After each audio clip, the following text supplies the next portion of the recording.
So good afternoon. As you know, this is the fourth and last lecture, and I hope some discussion. I try to plan this in a way that I laid the groundwork for the fourth lecture. And as before, I want to begin with a few questions that I received this morning. The first question is on every educator's mind. Unfortunately, if there was an easy answer, we would all know it. And that is, all over the world, educators are expected to help students do well on certain kinds of tests.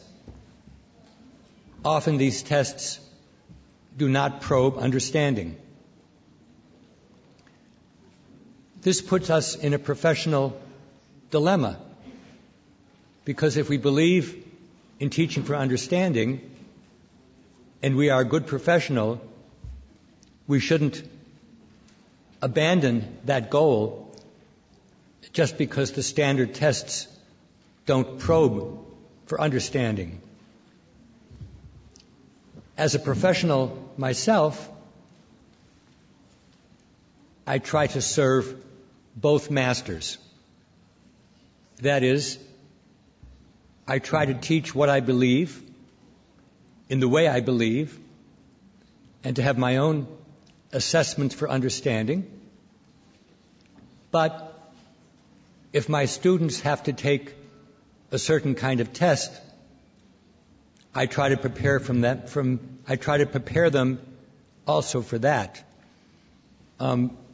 Eric DeCourte spoke about self-regulation, and as students get older, we can give some of the responsibilities to them, and we can say, this is what we think is important, but this is what the test calls for, and you should make your own decision about how much time to allocate to each of those obligations, each of those opportunities.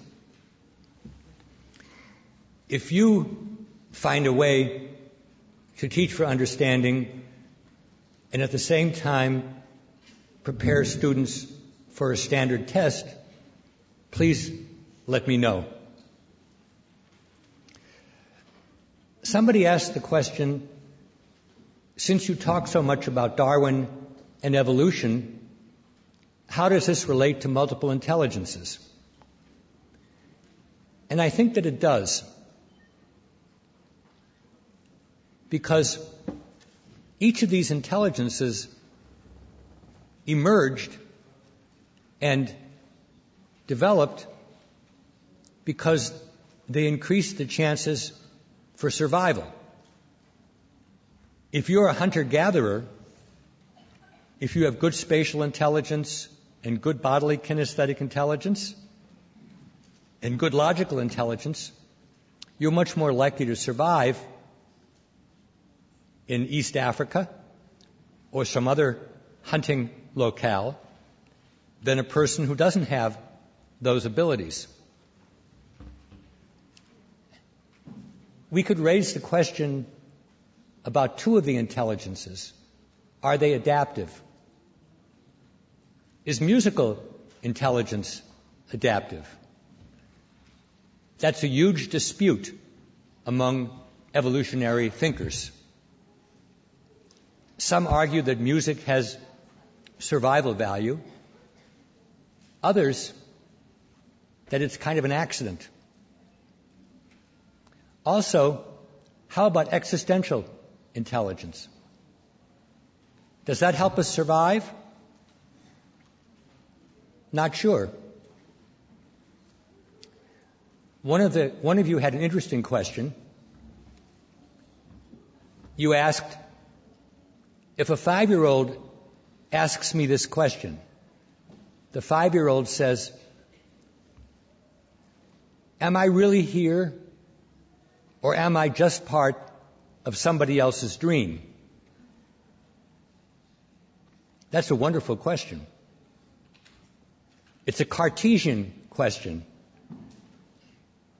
Descartes wasn't sure he existed until he realized that he had to think and doubt, and therefore he must have existed, because who else could be doing the thinking and the doubting?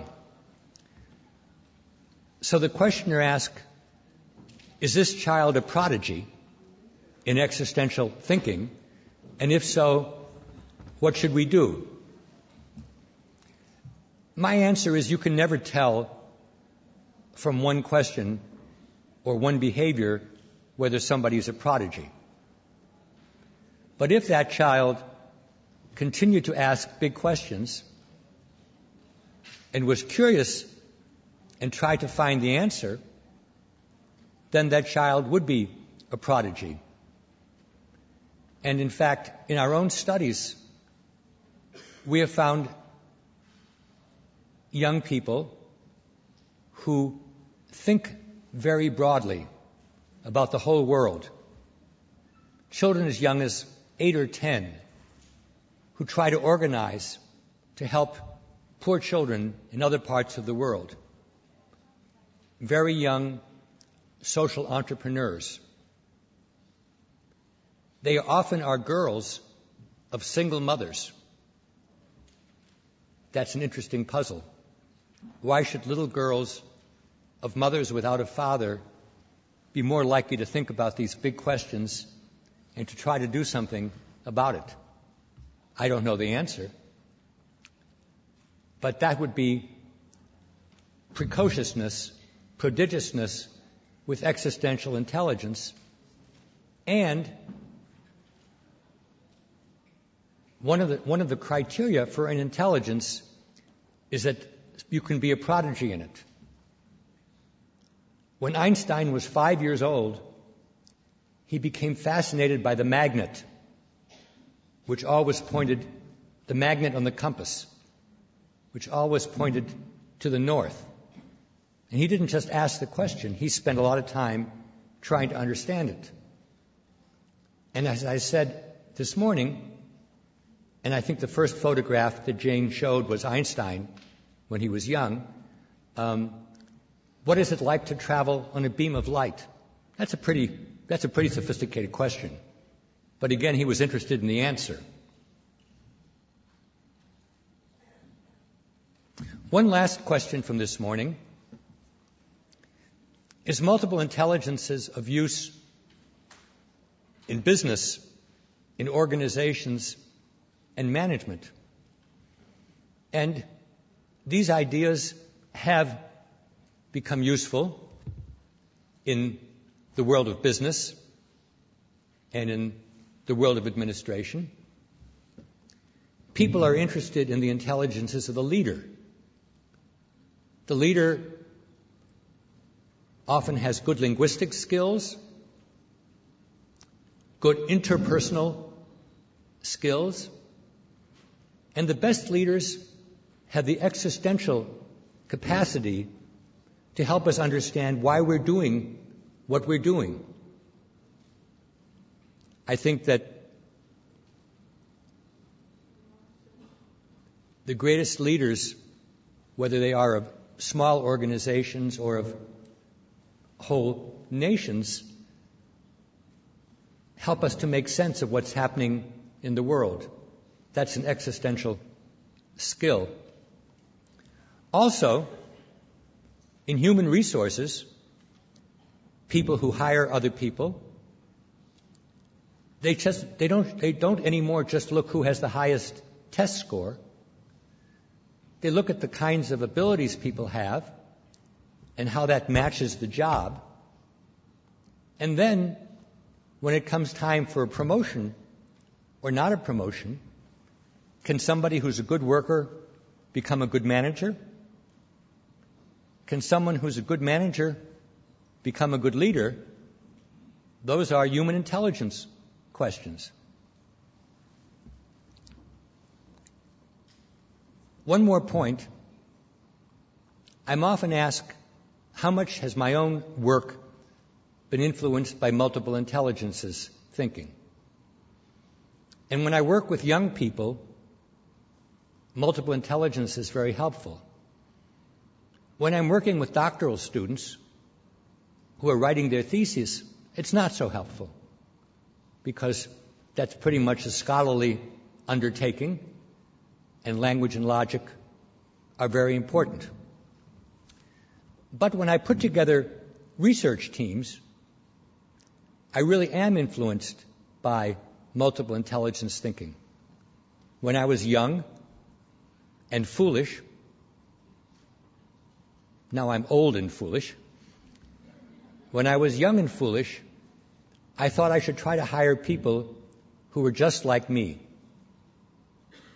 But I realized, because of MI work, that was very foolish.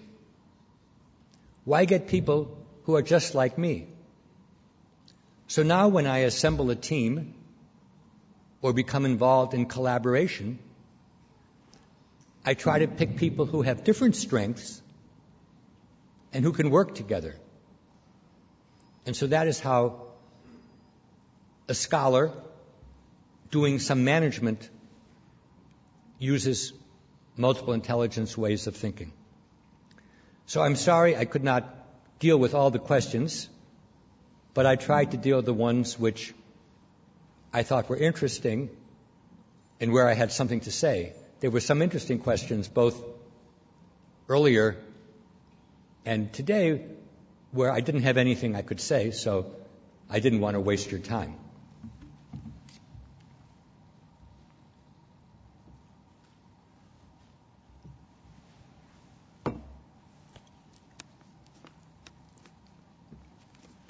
So the plan for this afternoon is relatively simple. I'm going to explain how the minds do not relate to the intelligences. Then I will introduce the 5 minds, and some of them will be familiar already. And if we have time, we'll have some final questions from the floor. Also, I forgot to mention that after Dr. Nurey Senemoglu makes a final presentation this afternoon, I will be here if anybody wants to take a photograph or have me sign something. So if you stay, I'll be able to respond to your requests. So, when my friends heard that I wrote a book called 5 Minds, they said, "Oh, you dropped some of your intelligences. Because if there are 8 intelligences and only 5 minds, you got rid of musical or interpersonal or natural, you threw them away." No. I'm not talking about the same thing. When I talk about multiple intelligences, this is a scientific theory, a scientific model of how the mind and the brain are organized. As I said, it's probably wrong, but at least it's an effort to be scientific. And people can debate whether or not there's a naturalist or a musical intelligence. When I talk about the 5 minds, I'm not talking as a scientist. I'm talking as if I were a policy maker who could say, what should we do in our schools all over the world?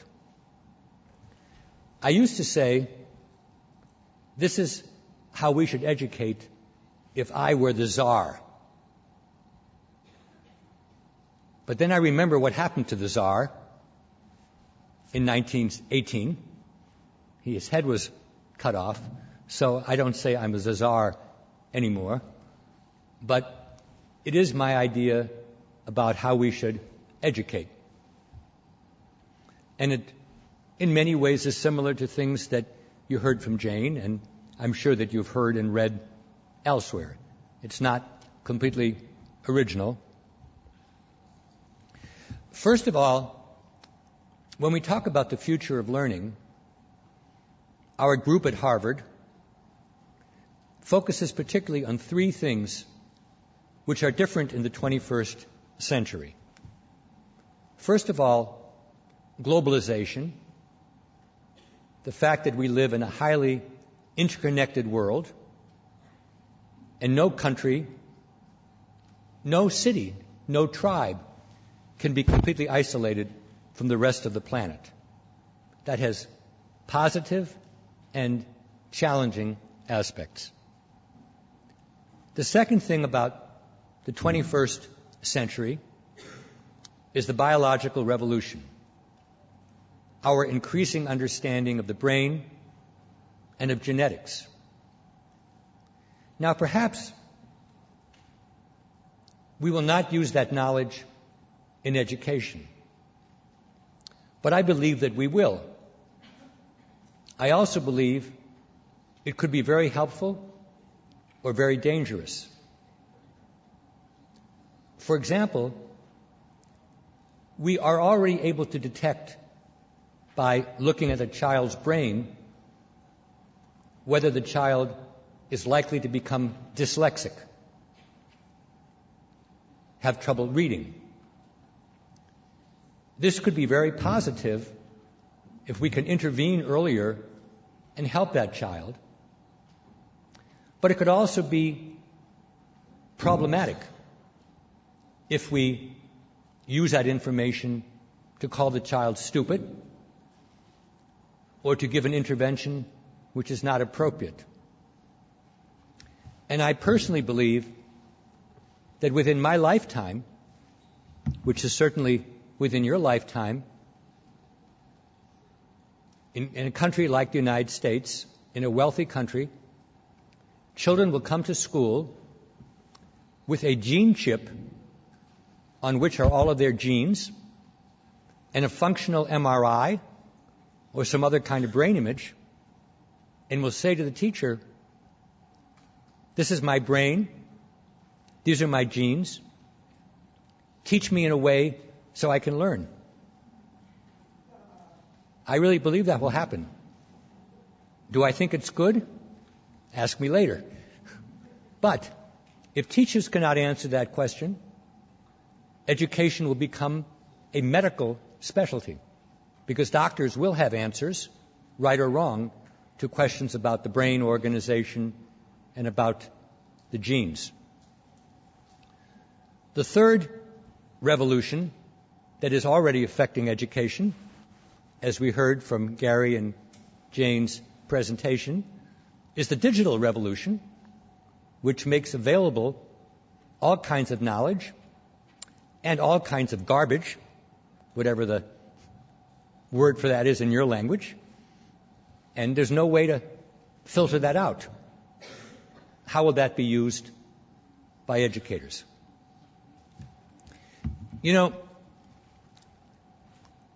medicine has changed enormously in the last 100 years.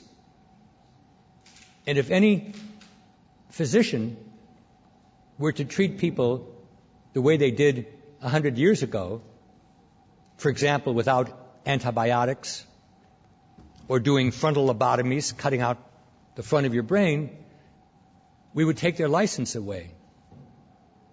But in most parts of the world, education has changed very little in the last century.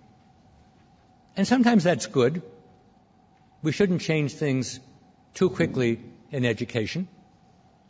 But I'm very confident that education will be better in countries which think about globalization and biology and the digital revolution compared to countries that pretend these don't exist. I spoke during the break to a woman from India who is in Finland, trying to understand what in the Finnish educational system has led to a lot of creativity in music, in computing, in commerce, and perhaps other areas. And it's this kind of question which will be asked all over the planet. And those educational systems, whether it's Finland, or Singapore, or Turkey, or Reggio Emilia, which have good answers to that question, will be very advantaged. So, a lot of words. Let me show you some pictures. Cloning in genetics. Megacities, where millions of people live and work and struggle to survive and get caught in traffic jams which never end. Global brands.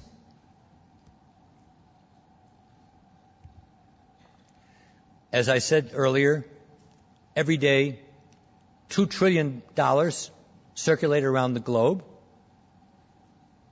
And when one company in America, Lehman Brothers, closes down in the middle of September 2008, within weeks, there's a recession all over the world.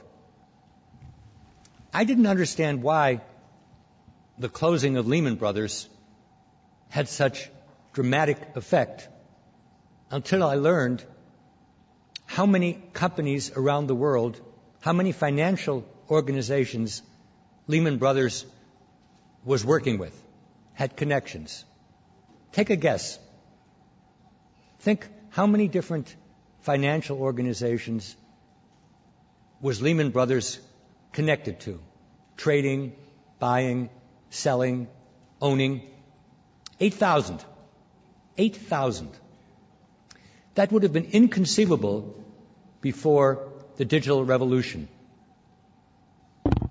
where money just goes from one place to another. 8,000 different companies. I think I'm pretty knowledgeable. I would have guessed 300, mostly in the United States and Western Europe. I would have been completely wrong. Intelligence machines, robots, automata, virtual reality, Second Life. Anything that can be done by machines will be done by machines, probably better than human beings can. And all the rewards will be for things that the machines can't do. Many of you have read about artificial intelligence, intelligence from computers. There was a lot of excitement about that in the 1970s and the 1980s. And then it declined. In today's New York Times, Sunday's New York Times, which I read during the break on my little toy, there's an article about the rise of artificial intelligence. Artificial intelligence is much smarter now than it was 25 years ago, and is doing all kinds of things by computers which we don't think possible. Even the synthesizing mind, which I'll talk about in 10 minutes, there are now computer programs that do this. Lifelong learning, you've seen this picture. Education doesn't stop at 20 or 50 or even 65. This is autodidacticism, self-education. We don't have to go to school. We can read books or go online or talk to other people. And if you prefer words to pictures, here are some things which are not easy to present in pictures. New kinds of thinking, as the man was asking about this morning. Not just linear causal thinking, but systemic thinking, chaotic thinking, complex thinking, catastrophic thinking. A butterfly has wings and there's a tornado in Tokyo. We need to understand not just linear chains of causality, but much more complex, nonlinear ways of thinking. I love the disciplines. You know that. But more and more education is now problem dictated. Problems like disease, poverty, war and conflict, global warming, climate change. Single disciplines cannot attack these problems. So all over the world, we have teams of people, scientists, physicians, economists, social science, often philosophers, and they work together.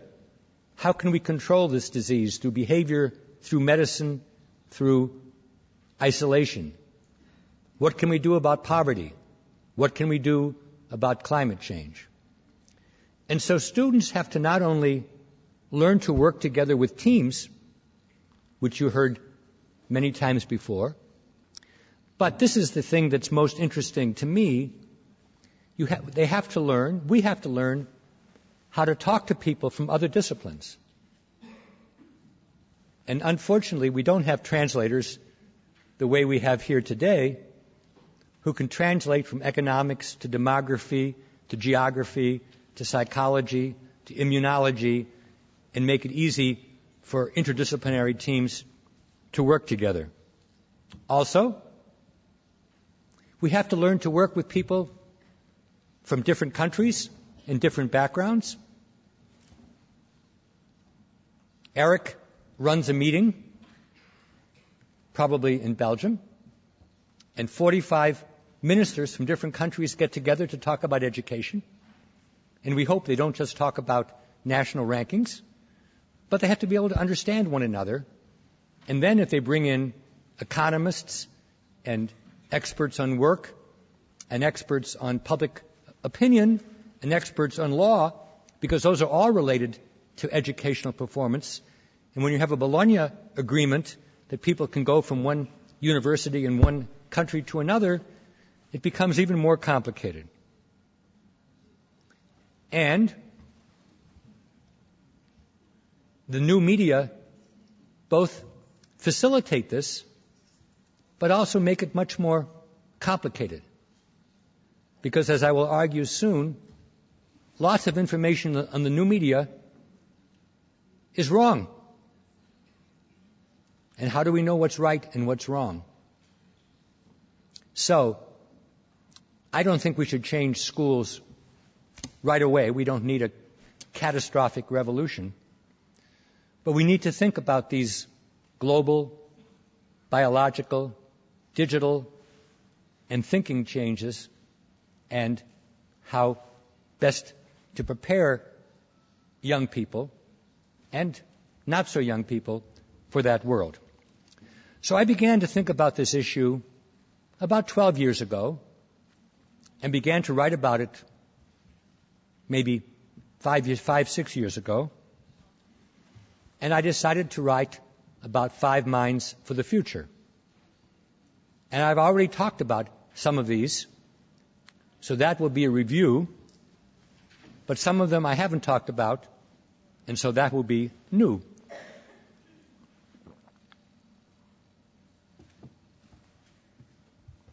We talked a lot about discipline, but I now want to expand the word discipline for 3 somewhat different meanings. One, we talked about this morning, in conjunction with self-regulation. Discipline means working steadily at something and getting better. And nobody is born an expert.